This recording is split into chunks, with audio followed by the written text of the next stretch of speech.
제5장.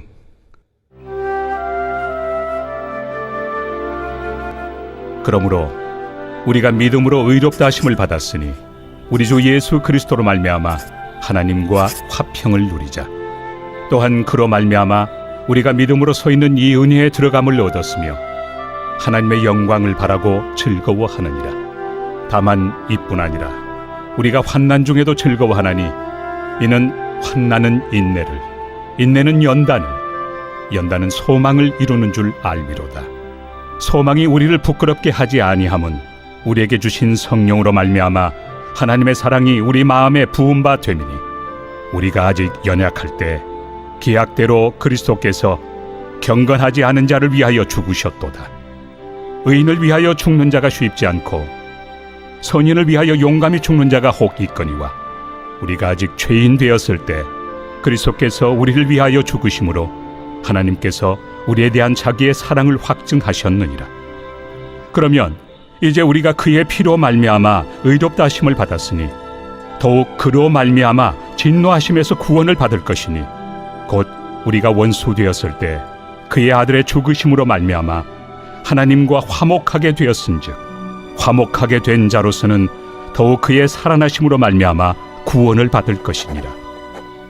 그뿐 아니라 이제 우리로 화목하게 하신 우리 주 예수 그리스도로 말미암아 하나님 안에서 또한 즐거워하느니라.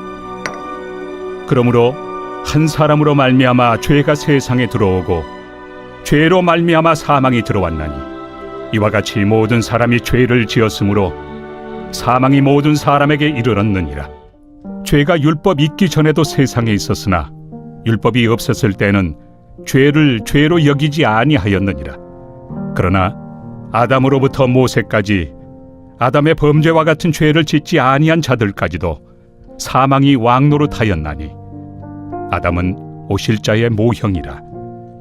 그러나 이 은사는 그 범죄와 같이 아니하니 곧 한 사람의 범죄를 인하여 많은 사람이 죽었은즉 더욱 하나님의 은혜와 또한 한 사람 예수 그리스도의 은혜로 말미암은 선물은 많은 사람에게 넘쳤느니라. 또 이 선물은 범죄한 한 사람으로 말미암은 것과 같이 아니하니 심판은 한 사람으로 말미암아 정죄에 이르렀으나 은사는 많은 범죄로 말미암아 의롭다 하심의 이름이니라. 한 사람의 범죄로 말미암아 사망이 그 한 사람을 통하여 왕노릇하였음즉 더욱 은혜와 의의 선물을 넘치게 받는 자들은 한 분 예수 그리스도를 통하여 생명 안에서 왕노릇하리로다. 그런즉 한 범죄로 많은 사람이 정죄에 이른 것 같이 한 의로운 행위로 말미암아 많은 사람이 의롭다 하심을 받아 생명에 이르렀느니라. 한 사람이 순종하지 아니함으로 많은 사람이 죄인 된 것 같이 한 사람이 순종하심으로 많은 사람이 의인이 되리라. 율법이 들어온 것은 범죄를 더하게 하려 함이라. 그러나 죄가 더한 곳에 은혜가 더욱 넘쳤나니 이는 죄가 사망 안에서 왕노릇한 것 같이 은혜도 또한 의로 말미암아 왕노릇하여 우리 주 예수 그리스도로 말미암아 영생에 이르게 하려 함이라.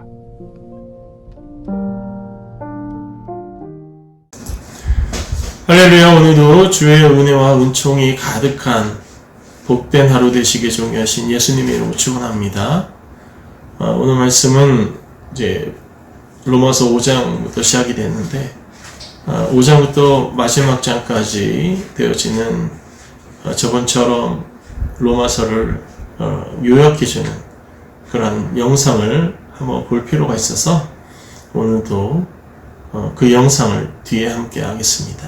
그 영상을 바라보며 로마서에서 주는 하나님의 귀한 말씀의 의미를 맥락을 한번 쫙 꿰는 것도 귀한 시간이 좀 있습니다. 함께 기도하겠습니다. 사랑과 충만하신 하나님, 제 5장부터 되어지는 로마서의 말씀을 쭉 바라볼 때 그 가운데서 되어지는 하나님의 뜻을 저희도 올바르게 바라보게 하시고 그 뜻을 통해서 하나님의 그 사업을, 하나님의 그 인도하심을 온전히 체험할 수 있는 주의 종들이 되게 축복하여 주옵소서. 예수 그리스도 이름으로 기도합나이다. 아멘.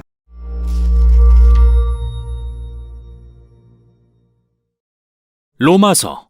앞 영상에서 우리는 바울이 누구인지와 그가 이 서신을 쓴 목적에 대해 살피고 1장부터 4장까지의 핵심 내용을 알아보았습니다. 인류는 절망적인 죄의 덫에 갇혀 있으며 구원이 필요합니다. 하지만 이 구원은 토라의 율법을 지키려고 노력함으로써 얻어질 수 없습니다. 도리어 하나님이 그분의 의로우심 때문에 예수님의 죽음과 부활을 통해 세상을 구원하신 것이죠. 믿음에 기초한 그분의 백성, 다민족으로 구성된 아브라함의 가족을 만드시기 위해서요. 계속해서 바울은 로마서의 나머지 세 단락을 통해 이 내용을 한층 더 발전시킬 텐데요. 바울이 설명한 칭의를 기억해 보세요. 예수님의 죽음과 부활이 자신을 위한 것임을 믿는 자는 의롭다는 인정을 받고 새로운 신분을 얻습니다. 하나님과의 관계가 회복되고 새로운 가족, 즉 아브라함의 언약 백성이 되며 새로운 미래가 열려 변화된 인생을 소망할 수 있습니다. 이제 바울은 이 현실이 어떻게 우리 존재의 모든 영역을 변화시키는지 보여주려고 합니다. 이 가족이 된다는 것은 하나님이 예수님과 성령을 통해 만드시는 새 인류에 속하는 것을 의미하기 때문이죠. 바울은 성경에 등장하는 첫 인간인 아담 이야기로 돌아갑니다. 아담의 이름은 인류를 의미하는데 그는 자신의 모든 후손과 똑같이 죄와 이기심을 택했습니다. 이로써 모두가 하나님의 심판대 앞에 섭니다. 죄의 노예로서 죽을 수밖에 없게 됐기 때문이죠.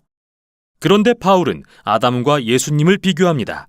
새 아담이신 예수님은 하나님을 향한 신실한 순종을 희생적 사랑의 행위를 통해 보이셨죠. 또한 자기 생명을 선물로 주셔서 우리가 하나님 앞에 의롭다 여김을 받도록 하십니다. 이로써 예수님은 이 선물로 인해 변화된 존재인 새 인류의 선두에 서십니다. 바울은 이어지는 6장에서 로마의 그리스도인들에게 말합니다. 예수님을 따르기로 선택한 것은 아담과 같은 옛사람을 떠나 예수님과 같은 새 사람이 된다는 의미이고 세례는 이러한 전환의 신성한 상징이었다고 말이죠. 그들의 옛사람은 예수님과 함께 죽었고 새 사람은 그분과 함께 죽음에서 부활했습니다. 그래서 누구나 예수님을 믿으면 그분의 생명과 연합됩니다. 그분께 일어난 일이 그에게도 사실이 되는 거죠. 예수님과 같은 새 사람이 되었음을 인정할 때 비로소 해방된 온전한 사람으로서 하나님과 이웃을 진정으로 사랑할 수 있게 됩니다. 그런데 바울은 7장에서 묻습니다. 새 인류를 만드는 게 언제나 하나님의 목적이었다면 애초에 이스라엘의 율법, 히브리어로 토라는 왜 주신 걸까요? 여담이지만 바울은 가끔 율법이라는 말을 토라의 줄거리와 내용을 가리키는 데 사용하는데요. 어떤 때는 더 구체적으로 하나님이 모세를 통해 주셨고 토라에 기록된 수백 개의 계명을 가리키는 말로도 사용하죠. 여기서 바울의 초점은 두 번째 의미에 있습니다. 과연 이 모든 계명을 주신 의도가 뭘까요? 바울은 토라의 계명들은 선하다고 말합니다. 이스라엘이 어떻게 살아야 하는지 하나님의 뜻을 보여줬으니까요. 하지만 토라의 줄거리를 읽어보면 그들이 모든 계명을 어겼다는 걸 알 수 있습니다. 이스라엘은 더 많은 율법을 받을수록 더 많이 아담의 죄를 반복하며 반역했습니다.